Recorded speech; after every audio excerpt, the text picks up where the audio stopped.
You guys, the Olympics are officially over. I'm bummed, but what a ride. I spent way too many nights up watching volleyball and like the time change. It was brutal. My body's like, I'm sorry. Do you think you live in Tokyo? Because you don't. You live in Miami. Go to sleep, you idiot.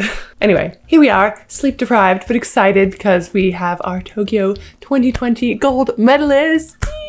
And you probably know who they are by now. Some of them were incredibly surprising. There was some history made. There was some insane performances both on the men's and on the women's side. I just went back and watched some of the highlights and I gotta tell you, I got chills. I got chills from every single one of these matches and I am so bummed that I can't show them to you. I would love to put clips in right now, but the Olympics are extremely protective over the rights and this video will literally just get pulled down, so there's no point in doing that. But if you haven't watched it, what are you doing, woman or man or whoever you are? Go do it. I'm gonna leave the link in the description so you can watch all the full matches, all of the highlights for free. All you need is a VPN and you just have to set it to Japan and voila, you can watch everything you want. Also, I think NBC also has some highlights on YouTube. But okay, I thought I would just add my 2 cents to the conversations that are happening around the world about volleyball and the Olympics and all of the people that have been winning and all of the things that have been happening. So I'm just making this one final video just to wrap up the Olympics. So let's go through the teams that ended up on the podium and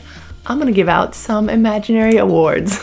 So first up on the men's side, you guys know that Argentina basically slaughtered expectations, not only making it to the quarters and then the semis and then the finals, but also taking the bronze medal away from Brazil, who were favorites for gold. It was phenomenal. Obviously, I was so happy for my boy Checo, and I have to give a shout out to the youngster Lozer for being an absolute blocking machine. But more than the performances on the court, it was just so beautiful to see Facundo Conte repeat history for his dad, who, if you don't know, was on the 1988 team that won the bronze medal for Argentina, the only medal in Argentina's history. And he was working for Argentina TV, so he was in the gym when Argentina won the bronze and he was jumping up and down on his chair, which was incredible. So cool to see. So my first award is called Like Father, Like Son, and it goes to Facundo Conte from Argentina. And I hope you enjoyed that clip, courtesy of Kevin Barnett, my friend who was doing the commenting for the NBC and sitting right next to Facundo Conte's dad. The silver medal went to Russia on the men's side, which wasn't really a huge surprise. They're an absolute powerhouse, and thank you to everyone who corrected my story on Instagram. Rio, what an idiot. Obviously, I meant to say London. I mean, Beijing. No, Athens? Sydney.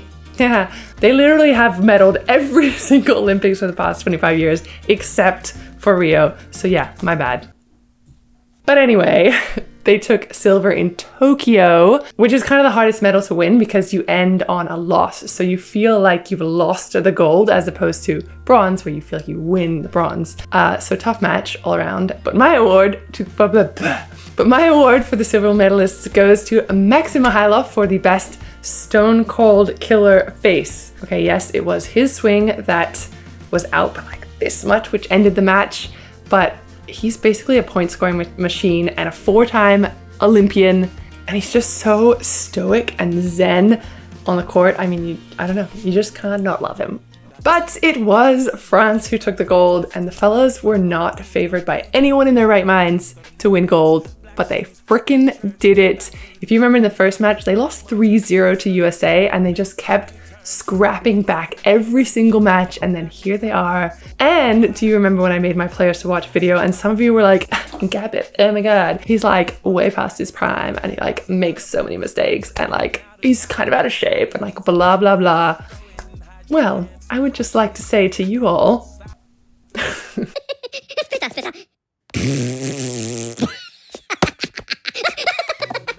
but besides him absolutely going off against Russia, my award for coming in clutch actually goes to Antoine Brizard, because he wasn't even the starting setter at the start of this tournament, but he worked his way up into that position, and then he ends up serving a couple of crucial aces at these really important moments, the end of set 1. Then in set 5, it's like 13-12, and the boy dumps. I mean, you gotta have some balls to dump on Russia at 13-12 in the 5th set. But he did it, and I was like, just stop it.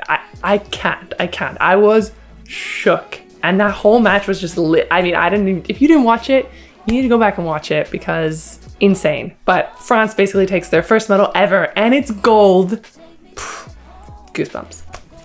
Hey, editing key here. I think this video is just getting a little bit too long, so I'm gonna stop right there. If you want to see part 2 with the women, stay tuned for that. Otherwise, like, subscribe, and boop the bell, and I'll see you in the next one.